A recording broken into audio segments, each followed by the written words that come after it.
ഒരു ലൈൻ ഇതിനെ അസ്യൂം ചെയ്യാം. അതിനുശേഷം ഇത് നമ്മൾ നേരെ വെക്കാം.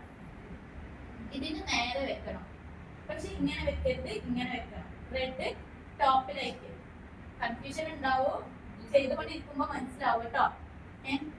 നെക്സ്റ്റ് ഇത് ഏതിന് ഈക്വൽ ആണ്? സെയിം.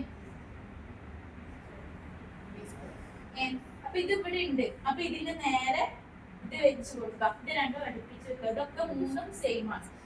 ഇത് എന്താണ്? ബി സ്ക്വയർ ആണ്. ഇതൊന്നല്ല, പുതുതായിട്ടൊരു സാധനമാണ് കൊടുത്തിട്ടുള്ളത്. അപ്പൊ ഈ ലെയറിലൊന്നും വെക്കാൻ പാടില്ല, ഇപ്പത്തും കൊണ്ട് വെക്കാം. ഇപ്പൊ എന്തായി? ഒരു ലെയർ അറേഞ്ച്മെന്റ് ആയി. ഇനി നമ്മൾ ഇതിനൊന്ന് തിരിച്ചേക്കാം. ഇതൊന്ന് തിരിച്ചേക്കാം. ഇതൊന്ന് അറേഞ്ച് ചെയ്ത് കൊടുക്കും.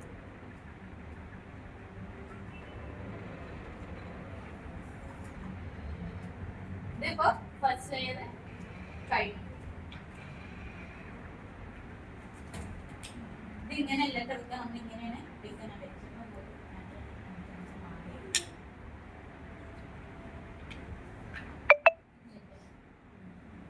സിമ്പിളായിട്ട് ചെയ്ത് ഇത്